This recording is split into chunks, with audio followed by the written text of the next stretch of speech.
सगळी दृश्य पाहणार आहोत कारण पालखी आता प्रस्थान ठेवणार आहे माऊलींची। आळंदीमध्ये या प्रस्थान दिनीच प्रचंड पाऊस पडतोय।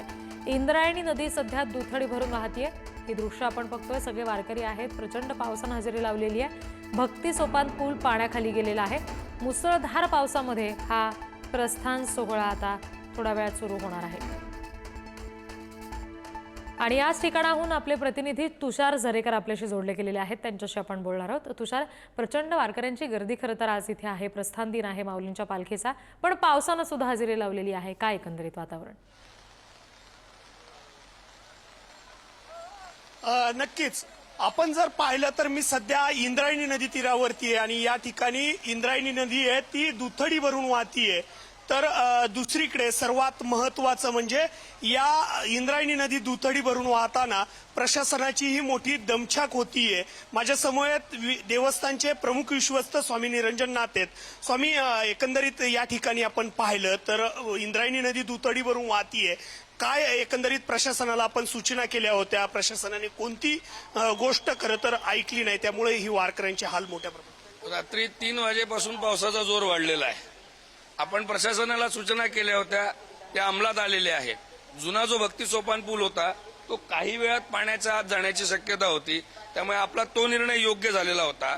दुसरा, आपण प्रशासनाच्या पाठीमागे लागून नवीन फॅब्रिकेशनचा पूल राम मंदिराच्या पायथ्याशी जोडला होता, त्यामुळे आता सध्या जेवढे काही दर्शनाला भाविक येतात आहे त्यांना दर्शन बारीला कुठेही काही प्रॉब्लेम झालेला नाही।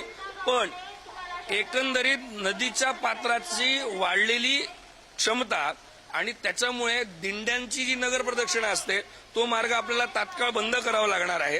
त्यासाठी पर्यायी व्यवस्था आणि पर्यायी मार्ग आपण सर्व दिंडेकरांना सूचित करतोय वारंवार।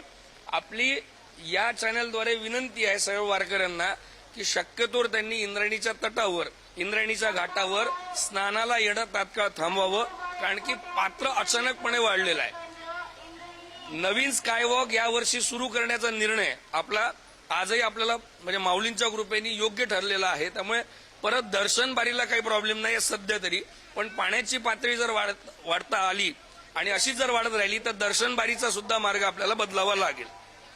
सर्वात महत्वाचं म्हणजे ज्यावेळेस माऊली बाहेर पडतात, म्हणजे माऊली महाद्वारातून बाहेर येतात, त्यानंतर प्रदक्षिणा होती आणि प्रदक्षिणेनंतर हा जो प्रदक्षिणा जो मार्ग आहे तो त्यामध्ये कशा पद्धतीने बदल करण्यात आले?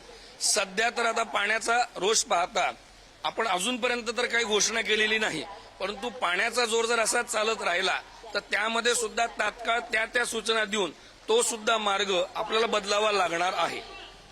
मोठ्या प्रमाणामध्ये पाऊस बरसतोय, पहाटेपासून पाऊस बरसतोय। इंद्रायणी नदी तीरावरती अनेक वारकरी खरं तर स्नान करण्यासाठी येतात, इंद्रायणीचं जलप्राशन करण्यासाठी येत असतात।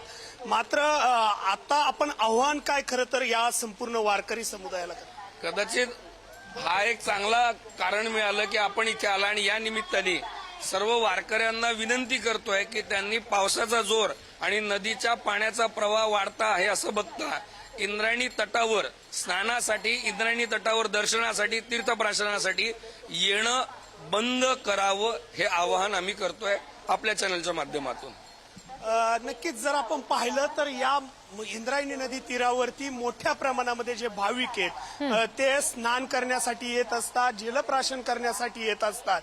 मात्र त्या वारकऱ्यांना, त्या भाविकांना देवस्थान करून विनंती करण्यात येते की पावसाचा ओघ वाढतोय, इंद्रायणी नदी दुथडी भरून वाहतीये, त्यामुळे सध्या तरी इंद्रायणी नदी तीरावरती आपण येणं टाळावं, जेणेकरून कोणतीही दुर्घटना घडू नये यासाठी खरं तर प्रशासन आणि देवस्थान समिती आवाहन करताना पाहायला मिळते। अगदी तुषार, त्याच्यामुळे दिवसभरात नेमकं पालखी प्रस्थान सोहळ्यादरम्यान काय काय घडतंय, कसा उत्साह आहे, पावसाची कशी हजेरी आहे याचा तपशील वेळोवेळी तुमच्याकडून घेऊ।